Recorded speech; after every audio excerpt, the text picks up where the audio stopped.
The people of Maiduguri need your help.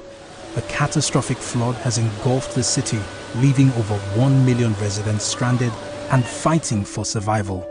Entire communities are submerged, with people trapped inside homes and on rooftops cut off from food, clean drinking water and essential supplies.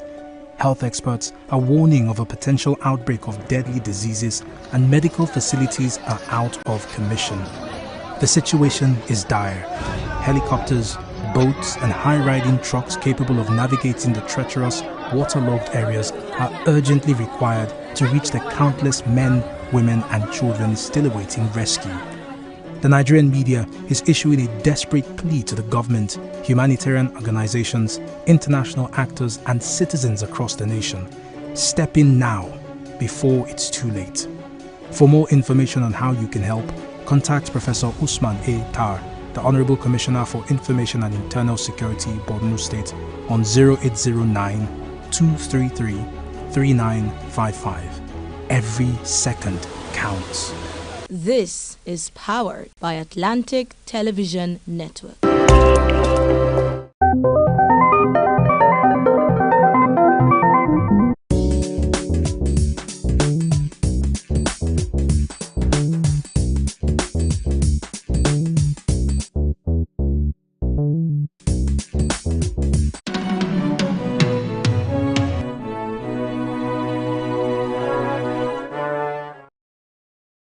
Welcome back. Now let's go into market reports, local and international business news for today. A recent helicopter crash in Rivers State has sent shockwaves through Nigeria's oil and gas industry, highlighting the risks and challenges associated with transportation and logistics. The Sikorsky SK-76 helicopter, operated by East Wind Aviation, was carrying 6 staff members of the Nigerian National Petroleum Corporation Limited and 2 crew members. The incident underscores the critical need for enhanced safety measures and regulations in Nigeria's aviation industry, particularly in support of the oil and gas sector. Farouk Umar, Managing Director of the Nigerian Airspace Management Agency, expressed condolences to the families of the victims. The crash has significant economic implications for businesses operating in the oil and gas sector, emphasizing the importance of risk management and safety protocols.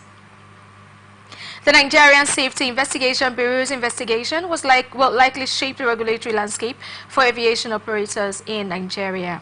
Industry stakeholders are calling for improved collaboration between regulatory agencies, aviation operators and governments to ensure safer skies. This incident serves as a reminder of the importance of prioritizing safety in Nigeria's oil and gas industry. Investments in safety infrastructure and training will be crucial in preventing similar incidents in the future. The oil and gas sector's growth and development depend on the ability to mitigate risk and ensure safe operations. President Bola Tinubu is set to submit the medium-term expenditure framework and fiscal strategy paper to the National Assembly next week. This development marks a crucial step in the budget preparation process, outlining economic projections and policy direction. Senior spokesperson Yemi Aderamudu confirmed the submission timeline, assuring that the Senate is committed to thoroughly reviewing the 2025 budget promptly upon its presentation. Aderamudu noted that once work on the MTEF is completed, President Tinubu will follow with the budget presentation. Concerns have been raised over the delayed submission, with the House of Representatives questioning the available time to consider and pass the MTEF, FSP and 2025 budget estimates before 2024 ends. According to the Fiscal Responsibility Act 2007, the federal government should submit the MTEF to the National Assembly at least 4 months before the next financial year. Deputy spokesperson of the House, Philip Abese, emphasized that meticulous reviews of the 2025 budget proposal is paramount. Abese expressed confidence in the Ministers of Finance and Budget and National Planning, anticipating timely submission of the MTEF. President Tinubu's timely submission of the MTEF and fiscal safety paper will facilitate the National Assembly's review process, ensuring alignment with the January-December budget cycle. Federal government vows to expedite power restoration in northern Nigeria following widespread blackouts. Power Minister Adebayo Adelebo ensured senators that full power will return within 14 days, with partial restoration expected within 3 days. Northern Nigeria's 17 states have been without electricity for 2 weeks due to vandalism on the Shiroro-Kaduna transmission line. Kaduna, Kano, Jigawa, Gombe, and Katsina are among the hardest hit states. Other affected states include Sokoto, Zamfara, Bauchi, Yobe, Borno, Adamawa, Taraba, Niger, Plateau, Nasarawa, Kogi, and Benue. Power Minister Adelebo attributed the delay to accessing the grid currently occupied by vandals. However, the government is collaborating with security agencies to resolve this issue. Transmission Company of Nigeria, TCN, provided a more optimistic timeline, estimating repairs to be completed within 5 days by November 3rd, 2024. TCN has implemented alternative measures to transmit 500 megawatts to certain areas within 24 hours. Governors from 19 northern states have called for alternative energy sources, emphasizing the need for sustainable solutions. This development highlights the urgency for diversified energy options to mitigate reliance on vulnerable transmission lines. Nigerian naira gained 40 naira 20 kobo against US dollar on Tuesday, thanks to improved liquidity in official foreign exchange markets. This 2.5% appreciation brought dollars value down to 1,630 naira 45 kobo compared to 1,670 naira 65 kobo on Monday. Foreign exchange market turnover saw a significant boost of 198.86% to $242.59 million, up from $81.17 million on Monday. Deputy Governor of Central Bank Mohammad Sani Abdullahi expressed optimism about foreign exchange growth, attributing it to oil sector and diaspora remittances. Diaspora remittances have grown substantially from $350 million to $600 million per month, with target of $1 billion per month in short to medium term. Central Bank of Nigeria is working to address liquidity risk and ensure smooth foreign exchange markets. Minister of Finance Wale Edu noted that gross reserves are building organically due to government's decision not to defend naira as in past. However, naira fell to a 9-month low of 1,745 naira per dollar at an official market on Tuesday. Experts attribute a parallel market high rate to speculations and inadequate supply from central bank, despite FX reserves reaching $40.2 billion. Economist Olaoluwa Boboye warns that speculative activity fuels naira depreciation, while research analyst Afamefuna Chukuran expects volatility rewards towards year-end. Boeing, a leading aircraft manufacturer, is facilitating the leasing of aircraft to Nigerian airlines within the next 24 months. This development follows Minister of Aviation and Aerospace Development Festus Keyamo's visit to Boeing's head office in August. Minister Keyamo's visit yielded significant progress, including the signing of the Cape Town Convention and the irrevocable deregulation and export request authorization advisory circular. These agreements aim to improve the aviation industry and facilitate aircraft leasing. Boeing's commercial sales director, Moore Ibekwe, expressed appreciation for Minister Keyamo's effort, stating, "We need to capitalize on the positive momentum to improve the aviation industry." Boeing has been working with Nigerian banks and African Trade Investment Development Assurance to develop a credit enhancement product for Nigerian airlines. A forthcoming forum will bring together stakeholders, including the Ministry of Aviation, Airlines Operators of Nigeria, Nigerian banks, lessors, financiers, and Boeing. This collaborative effort aims to chart a new course for Nigerian aviation, addressing the country's aircraft shortage. Boeing's initiative demonstrates its commitment to supporting Nigerian aviation growth. By facilitating aircraft leasing, Boeing is poised to enhance the industry's development and productivity. Central Bank of Nigeria Governor Olayemi Cardoso expressed optimism about Nigeria's economic future, citing current government reforms. Speaking at the FT Africa Summit in London, Cardoso noted that these reforms will position the country for increased growth. Moderate economic growth is projected for 2025 around 3.6%, according to World Bank projections. Despite this, Cardoso believes the reforms will yield positive results. Inflation remains a concern, having risen to 32.70% in September, driven by higher food and energy costs. Cardoso expects headline inflation to moderate soon, although food inflation remains sticky. The central bank is working closely with the government to address this issue. He emphasized that now is not the time to pull back on reforms, as they are attracting serious interest from foreign investors. Recent visits from Citigroup CEO Jane Fraser and JP Morgan's Jamie Dimon demonstrate this growing interest. Measures to restore investor confidence are working, with minimal complaints about foreign exchange access. The naira has strengthened and the market is deeper, making forex more available. Cardoso's positive outlook is backed by data and expert analysis. PwC's Nigeria Economic Outlook 2024 predicts a marginal decline in inflation and a 3.1% rise in GDP. Achieving sustainable growth requires balancing ambitious fiscal reforms. Governor Cardoso's stance on inflation management is clear, and the central bank is prepared to use necessary tools. With reforms in place, Nigeria is poised for economic growth. Independent Corrupt Practices and Other Related Offences Commission Chairman Dr. Musa Aliyu has urged Bureau of Public Enterprises, management and staff to eliminate corrupt practices and boost productivity. Aliyu emphasized that corruption harms productivity, morale and reputation. At BPE's 2024 Sevicom Day Symposium, Aliyu stressed implementing corruption prevention methods to enhance productivity and effective service delivery. He suggested using proper guidelines, standard operating procedures, and incentives to encourage good behavior.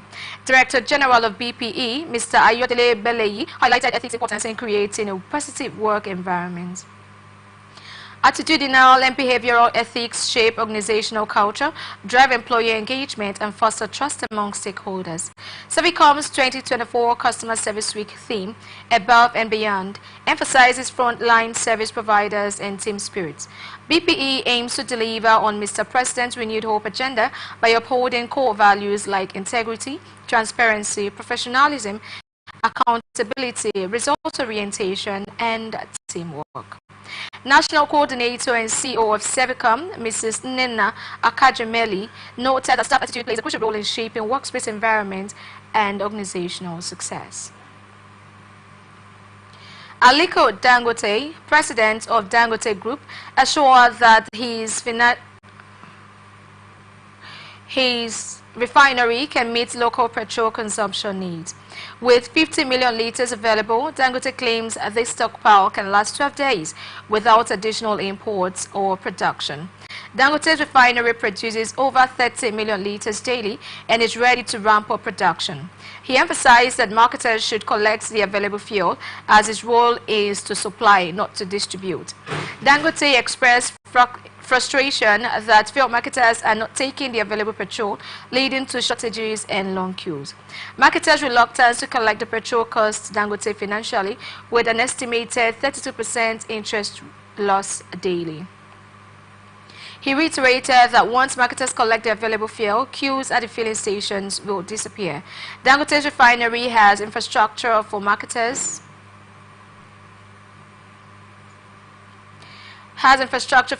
to load products. Dangote questioned why marketers aren't collecting, considering they have imported 55 million liters successfully. He clarified that his refinery's capacity exceeds local demand, making it unnecessary for NNPC or marketers to import. Dangote's assurance comes amid fuel scarcity concerns. His refinery's production capacity and available stockpile offer a solution. However, logistical challenges persist, requiring cooperation from marketers. Dangote remains committed to meeting local demand, ensuring seamless fuel subsidy. His refinery's capacity and available stockpile demonstrates readiness. Fuel prices have increased from 998 naira to 1,025 naira per litre, sparking widespread criticism from various sectors. This latest hike is expected to exacerbate inflation, which had already risen to a 28-year high of 34.2% in June. Dangote Petroleum Refinery has commenced local production, yet oil marketers and NNPCL continue to import petrol. Alhaji Aliko Dangote urged retailers to purchase from his refinery, emphasizing that he is not in the retail business. Experts question the timing of the hike, given the recent drop in international crude oil prices. Analysts express confusion over the increase, citing the need for careful management of energy prices and exchange rates. Organized private sector and civil society organizations have condemned the price hike, citing its adverse effects on businesses and consumers. They urge the government to address corruption in the fuel subsidy system, tax the wealthy, and prioritize the welfare of citizens in energy pricing policies.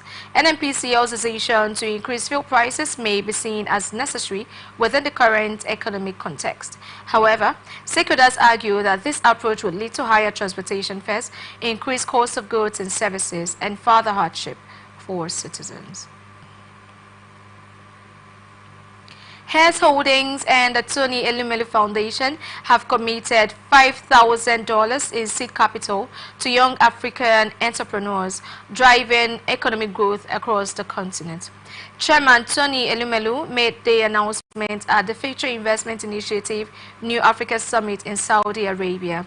Elumelu emphasized the critical role of entrepreneurship in addressing Africa's high unemployment and infrastructure deficits. Through the Tony Elumelu Foundation, 20,000 young entrepreneurs have received non-refundable seed capital, mentorship, and business training, creating 400,000 direct and indirect jobs. Africa Capitalism, Elumelu's economic philosophy, advocates for Africa's private sector to lead economic development. However, he stressed that access to capital alone is insufficient. Governments must improve access to electricity, reform taxation systems, and create policies supporting entrepreneurs. Elumelu called for strategic private-public partnership to advance Africa's progress, noting that entrepreneurs are often stifled by regulatory challenges. He commended the FIR Institute CEO Richard Atias for amplifying Africans' voice globally.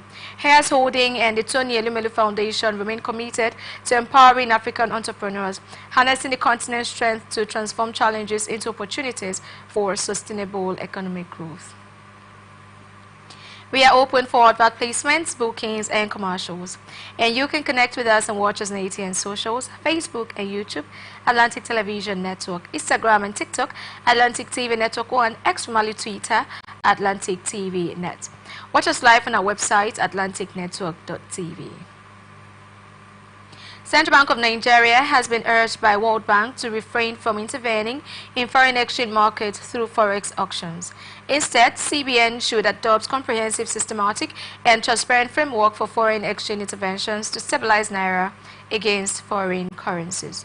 CBN's recent $870.26 million auctions to end users via retail Dutch auction marked significant FX intervention under Governor Yemi Cardoso's leadership. However, World Bank suggests permitting market participants to trade FX within flexibility across time to deepen FX markets. World Bank's report emphasizes maintaining unified market-reflective exchange rates and deepening official FX markets. This can be achieved by facilitating formal remittances inflows, allowing international oil companies to concentrate FX sales in official markets, and restoring intermediated market access to bureaus to change. Strategic foreign reserve building will help determine Naira's fair value against foreign currencies, ensuring stable economic environment. This supports domestic and international trade. Minister of Finance Wale Edu noted government doesn't always follow international agencies' policy recommendations. World Bank expressed concerns about non-performing loans reaching 5.1% across Nigerian banks, marginally above prudential benchmark. Banking systems capital buffers have eroded due to high inflation, Naira depreciation, and NPL ratio increase. World Bank Group has invested $38 billion in Africa this year as part of its total global commitment of $117.5 billion for 2024. This significant investment aims to support Africans' fight against poverty, tackle climate change, and boost economic growth. Africa received the largest share of global funding, with Europe and Central Asia securing $24.7 billion and Latin America and the Caribbean receiving $19.4 billion. Other regions, including East Asia and the Pacific, South Asia and the Middle East and North Africa, also received substantial funding. World Bank support is provided through various channels, including loans, grants, investments, and financial guarantees to African governments and private companies. This strategic funding has enabled notable impacts, such as providing food assistance to 156 million people, improving education for 280 million students, and delivering clean water and sanitation to 59 million people. World Bank President Ajayi Banga underscored the urgency of addressing pressing global challenges, including rising poverty, climate crisis, and uneven COVID-19 recovery. He announced an ambitious vision for 2024 focused on eliminating poverty while protecting the environment. Banga highlighted World Bank's reforms aimed at enhancing partnerships with governments, the private sector, and communities. Initiatives like Energizing Africa aim to connect 300 million people to electricity by 2030, a crucial milestone for sub-Saharan Africa's development. World Bank's commitment demonstrates its dedication to supporting Africans' growth and development. Ongoing efforts and future initiatives will be crucial in driving progress. International Labour Organization (ILO) Director General Gilbert Humbo has urged stronger international cooperation to address pressing global labour challenges and advance social justice worldwide. Humbo made this call at the World Bank Group International Monetary Fund annual meetings in Washington, D.C. Humbo emphasized the need for coordinated action to tackle unemployment, inequality, and climate change's impact on the world of work. Global unemployment rates are projected to remain steady at 4.9% in 2024 and 2025, but women at developing countries face significant challenges. The Global Coalition for Social Justice, launched by ILO in November 2023, aims to reduce inequalities, alleviate poverty, and advance social justice globally. With over 300 partners, including 85 governments and 40 international organizations, the coalition drives collective action and advocacy. Increased financing and investment in social protection, education, healthcare, and employment policies are crucial. Humbo also stressed the importance of international development cooperation, particularly for African countries facing significant financing gaps. By strengthening international cooperation and focusing on social justice, Humbo believes a more resilient, equitable, and sustainable world of work can be created. ILO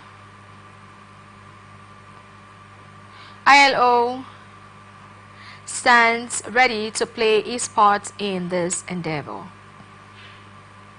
Angola's Cabinda oil refinery is set to commence production by April, ahead of its initial July 2025 deadline, despite exceeding its budget. Gemcorp Holdings Limited, the project's majority shareholder, has confirmed the refinery's first phase completion. Gemcorp's CEO Antanas Bostandije revealed the project's total investment reached $500 to $550 million, surpassing the initial $473 million estimated due to COVID-19 pandemic and inflation-related costs. Despite this, the project's timely completion is a significant achievement. Angola, sub-Saharan Africa's second-largest oil producer, will benefit greatly from the refinery's production. Currently, Angola exports 98% of its crude and imports nearly 100% of its refined products from Europe, resulting in inefficiencies. The Cabinda refinery refined 330,000 barrels of Angola Cabinda crude daily. The refinery's initial production will focus on exporting fuel oil and naphtha, while supplying diesel and jet fuel to the local markets. A second phase will increase crude processing capacity to 60,000 barrels per day and introduce a diesel and jet fuel producing hydrocracking unit. Gemco, a London-based emerging markets investment firm, was the refinery's sole Western investor. Buster Givier attributed this to ESG framework obstructing many Western institutions from investing in oil and gas projects. Funding for the second phase is yet to be finalized. Germany has pledged £150,000 in 2024 to the Standards and Trade Development Facility (STDF) to enhance sanitary and phytosanitary capacity in developing economies and least developed countries. Germany's ambassador to the World Trade Organization, Carmen Heideck, signed a memorandum of understanding on behalf of the German government. This agreement aims to increase access to global and regional markets, contributing to sustainable economic growth, food security, and poverty reduction.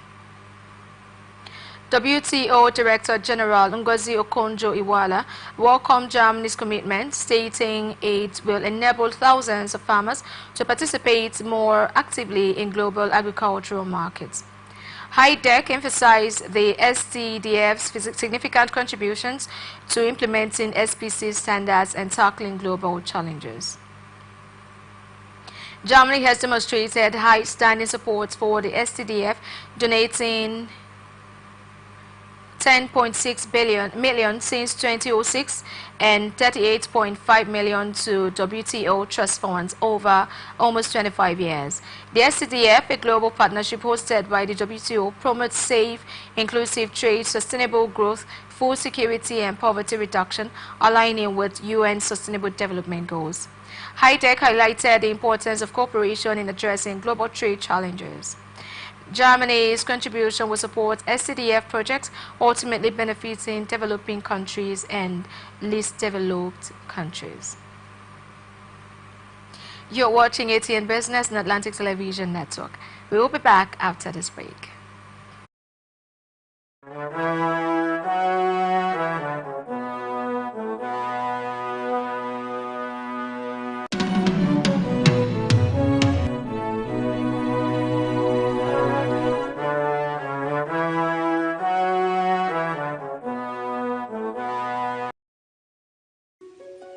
The people of Maiduguri need your help.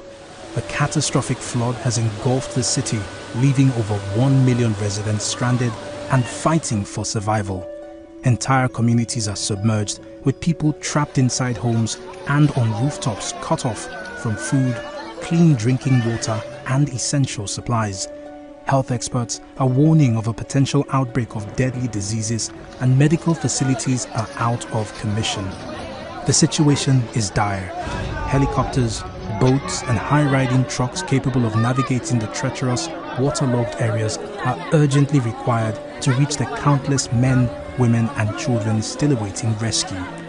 The Nigerian media is issuing a desperate plea to the government, humanitarian organizations, international actors, and citizens across the nation. Step in now, before it's too late. For more information on how you can help, contact Professor Usman A. Tar, the Honorable Commissioner for Information and Internal Security, Borno State, on 0809-233-3955. Every second counts. This is powered by Atlantic Television Network.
The people of Maiduguri need your help.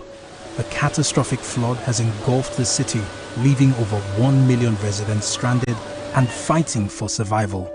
Entire communities are submerged, with people trapped inside homes and on rooftops cut off from food, clean drinking water, and essential supplies.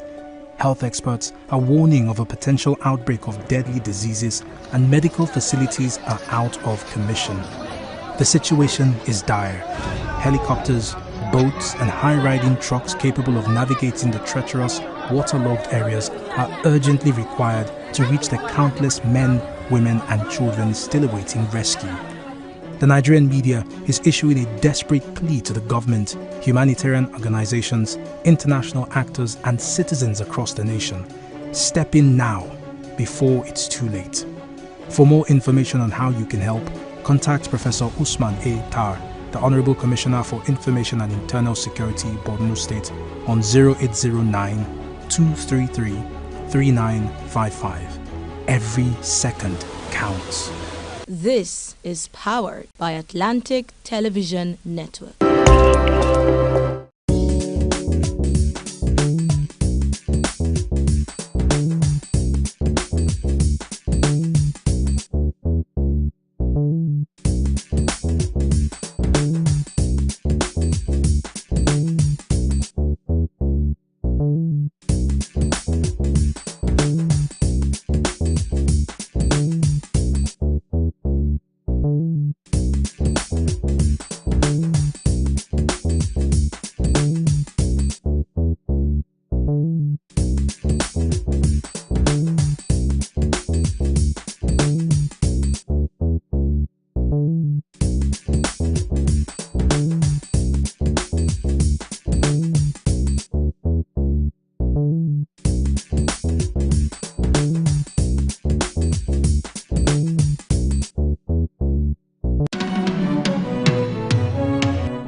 Welcome back to ATM Business and Atlantic Television Network. Now to the rest of our stories. China's Commerce Ministry has expressed strong opposition to tariffs imposed by European Union on Chinese electricity vehicles. EU tariffs range from 7.8% to 45.3%, in addition to standard 10% import duty. China viewed these tariffs as unfair competition and protectionist practice, urging EU's anti-subsidy investigation was unreasonable and not compliant with World Trade Organization's rules. Beijing has filed lawsuits under WTO despite settlement mechanism. Tariffs vary by company, with Tesla facing 7.8% duty, while SEAT Motor faces 35.3% tariff. Chinese EV makers' share dropped in morning trading, with BYD trading near flatline, NIO losing 3.07% and Zepeng down 0.11%. Analysts consider tariffs moderate but predict they will force Chinese producers to diversify supply chains and increase capacity outside China. China may retaliate with tariffs on agricultural and luxury imports from Europe. China and EU are exploring alternatives to tariffs, including minimum price commitments from Chinese producers or investments in Europe. Both sides are conducting a new round of consultations, with EU indicating willingness to negotiate. Anat Asegnazi, Alphabet's newly appointed CFO, made her earnings call debut on Tuesday, emphasizing a priority to drive cost efficiencies across the company. Asegnazi succeeds Ruth Porat, who led the role for 9 years. Alphabet's Q3 earnings beat expectations, driven by strong search and cloud revenue growth. Shares rose 5.8% in extended trading.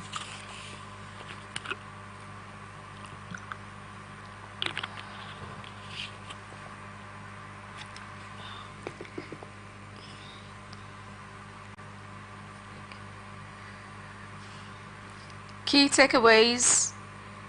Ashkenazi aims to build on Perat's cost-cutting efforts, focus on investing in AI, cloud and technical infrastructure, $13 billion in Q3 capital expenditures with similar spending expected in Q4, higher capital expenditures anticipated in 2025, cost-cutting measures to offset investments. Ashkenazi highlighted areas for efficiency gains including headcount management, facilities management, process efficiencies, leveraging AI in international processes. Alphabet faces increasing competition in search advertising from AI-driven startups and tech giants like Amazon and Meta. S&P 500 futures rose 0.3% Tuesday night as traders anticipated major tech companies' earnings reports and a key economic growth reading. Nasdaq 100 futures climbed 0.3% while Dow futures gained 0.1%. Alphabet, Google's parent company, exceeded expectations with strong quarterly revenue growth from its cloud business, sending shares up 5% in extended trading. However, chipmaker AMD slid 8% after its revenue guidance disappointed investors. Key earnings reports are due from Meta Platforms and Microsoft Wednesday, Apple and Amazon Thursday. Wednesday's preliminary GDP reading is expected to show 3.1% annualized growth in Q3, marking the 10th consecutive quarter of expansion. Inflation is anticipated to approach or fall below the Federal Reserve's 2% target. Tuesday's market performance. Nasdaq Composite rose 0.78% to a fresh record. S&P 500 added 0.16%. Dow Jones Industrial Average shared 0.36%. Rob Howard, senior investment strategist at U.S. Bank Asset Management, noted that growth-oriented stocks like the Nasdaq 100 regained leadership. He emphasized the importance of monitoring tech earnings and the quarterly GDP report to access consumer reliance. Asia-Pacific markets were mostly down on Wednesday, despite Wall Street's positive performance overnight. The Nasdaq Composite reached a record high, driven by tech stock gains. In Australia, consumer price data showed a 2.8% year-on-year increase for the September quarter, below economists' expectations of 2.9%. The S&P ASX 200 fell 0.92%. China is reportedly considering improving over 10 trillion yuan, that's $1.4 trillion in extra debt to stimulate its economy. This fiscal package may increase if Donald Trump wins the U.S. presidential election. Regional market performance was mixed. Hong Kong's Hang Seng Index fell 1.86%. China's CSI 300 declined 1.11%. Japan's Nikkei 225 rose 1.10%. South Korea's Kospi fell 1.05%. The Bank of Japan began its two-day policy meeting with economists expecting interest rates to remain steady at 0.25%. The U.S. market performance. Nasdaq Composite rose 0.78% to 18,712.75, record high. S&P 500 added 0.16 to 5,832.92. Dow Jones Industrial Average fell 0.36% to 42,233.05. Xiaomi, a Chinese technology giant, has reported impressive sales figures for its electric vehicle division, delivering over 20,000 SU7 units in October. This brings the total number of SU7 vehicles sold since the launch in March to over 75,000. Xiaomi's entry into EV markets has been swift and successful, with analysts noting its potential to become a significant player in China's competitive electric vehicle market. The company's SUV model is priced lower than Tesla's model, robust production and sales momentum. In addition, Xiaomi has unveiled its high-end sports version, SU7 Ultra, which garnered over 3,600 pre-orders within 10 minutes. Analysts at CT have taken notice of Xiaomi's EV success, raising their price target to $30.60 HK. They have also increased forecasts for Xiaomi's smartphone shipments and EV sales. Xiaomi's SU7 ranked 17th in China's battery-only EV sales in September. Xiaomi's EV division is poised for continued growth, with plans to expand its product lineup and explore overseas markets.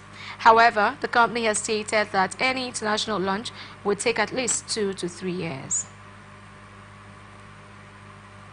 Standard Chartered posted impressive third-quarter profits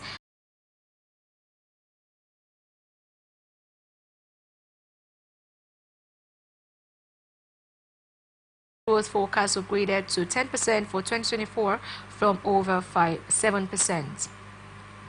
The bank's strong performance was largely driven by East Asian operators, which generate most of its revenue. This follows a similar trend seen in rival bank HSBC's earnings, which also beat analyst estimates. Standard Chartered's Fit for Growth cost-cutting initiative aims to save approximately $1.5 billion in expenses over 3 years.